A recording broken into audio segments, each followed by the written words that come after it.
बरखा एक छोटे से परिवार में अपने मम्मी पापा और भाई के साथ रहती थी। बरखा का भाई अभी छोटा था। बरखा एक बहुत ही सुंदर और सीधी सादी लड़की थी। जब उसकी शादी की उम्र होती है तो उसके माता पिता उसके लिए एक अच्छा सा लड़का ढूंढकर उसकी शादी कर देते हैं। लेकिन उसके ससुराल वाले बहुत ज़्यादा लालची और घमंडी होते हैं। वे बात बात पर बरखा को परेशान करते हैं और हर चीज़ में कमियां निकालते रहते हैं। अरे ओ बरखा, कहाँ मर गई? पेट में भूख से चूहे फुटबॉल खेल रहे हैं तो किचन में खाना बना रही है या कुश्ती लड़ रही है? इतनी देर हो गई इंतज़ार करते करते। अगर जल्दी से तू खाना लेकर ना आई तो आज तेरी खैर नहीं। जी माँ जी, बस बन ही गया, लेकर आती हूँ। अरे ओ भाभी, मैंने आपसे कहा था ना, मेरी क्रीम खत्म हो गई है, जाइए जल्दी से बाजार से ले आइए। लेकिन दीदी, मुझे मम्मी को भी खाना देना है। तेरी इतनी हिम्मत कि मुझे मना करेगी? मुझसे ही गलती हो गई जो मैंने अपने भाई की शादी तुझ जैसी लड़की से करवा दी। मम्मी, मम्मी, इधर आओ। हाँ बेटा, क्या हुआ? मम्मी, ये देखो, भाभी ने मेरा काम करने से मना कर दिया। आजकल बहुत बदतमीज हो गई है ये। क्यों री, मेरी बेटी की बात को मना करती है? बहुत ज्यादा चर्बी आ गई है तुझ में लगता है। लेकिन माँ जी, मैं तो आपके लिए खाना लगा रही थी। तेरी इतनी हिम्मत, अपनी सास से जबान लड़ाती है? एक तो तेरे मायके वालों ने दहेज बहुत कम दिया है, ऊपर से नखरे दिखा रही है। ऐसे ही अक्सर बरखा के ससुराल वाले उसे बहुत परेशान किया करते थे। बरखा जब भी बहुत परेशान होती थी तो वह पास के बगीचे में एक पेड़ के नीचे जाकर बैठ जाया करती थी। हट जाओ मैडम, मुझे ये पेड़ काटना है। पर क्यों? तुम ये मासूम पेड़ क्यों काटना चाहते हो? ये पेड़ मेरी दुकान के सामने है, इसकी वजह से मेरी दुकान में ग्राहक नहीं आते हैं। आज तो मैं इसे काट ही दूंगा। ये पेड़ तो तुम्हारी दुकान से बहुत दूर है। मुझे लगता है इस पेड़ की वजह से नहीं, किसी और वजह से तुम्हारी दुकान पर ग्राहक नहीं आते। अरे मैडम, आप मुझसे बहस मत कीजिए, आप यहाँ से हट जाइए। तुम्हें पता है पेड़ काटना कानूनी अपराध है। मैं पुलिस को फोन करूंगी तो पुलिस तुम्हें जेल में डाल देगी। क्यों क्यों क्यों क्यों? पुलिस? मुझे जेल नहीं जाना, मुझे माफ कर दो मैडम, मैं पेड़ नहीं काटूंगा। थोड़ी देर बाद बरखा के पास उसके पति यश का फोन आता है। हेलो, तुम हमेशा कोई ना कोई नौटंकी क्यों करती रहती हो? मैं तो तुमसे बिल्कुल परेशान ही आ गया हूँ। जब देखो तुम्हारी कोई ना कोई नौटंकी चलती रहती है। क्या हुआ जी? मैंने ऐसा क्या कर दिया? आज सुबह जब तुम अपनी माँ से फोन पे बात कर रही थी तो तुम बिना बात के रोने क्यों लगी उनके सामने? वो मुझसे पूछ रही थी कि क्या हुआ। जी, वो माँ जी और दीदी ने मुझे बहुत डांटा था। मैं बहुत ज़्यादा उदास थी, जिसकी वजह से बात करते करते मुझे रोना आ गया। तो गलती तुम्हारी ही होगी ना। मेरी माँ और मेरी बहन तो बेवजह कुछ भी नहीं कहती तुमसे। जब देखो मेरा समय बर्बाद करती रहती हो और मेरा दिमाग खराब कर देती हो।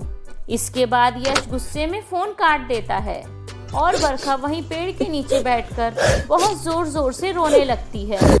तुम क्यों रो रही हो बहन?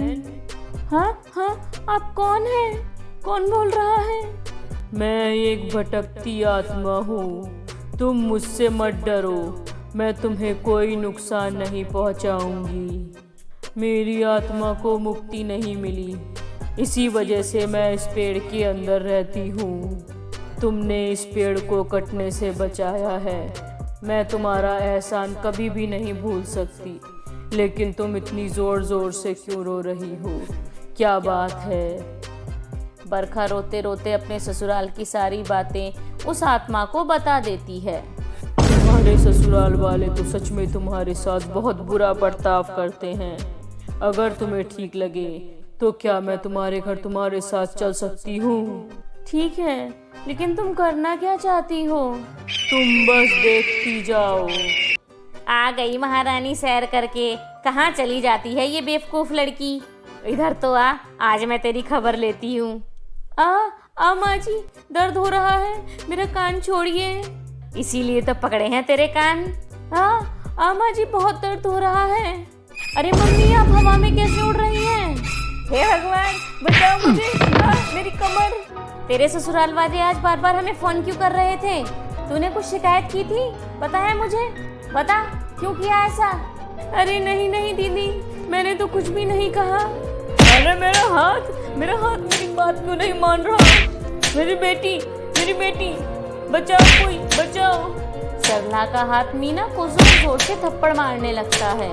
अरे मम्मी, तुम मुझे बार बार थप्पड़ क्यों मार रही हो? अरे बेटा, मुझे नहीं पता मुझे क्या हो रहा है। मेरे पता नहीं क्यों हाथी नहीं रुक रहा है। हे भगवान, कोई तो बचाओ। माँ, मैं घर आ गया। अरे माँ, आप मीना को ऐसे थप्पड़ क्यों मार रही हैं? क्या कर दिया इसने?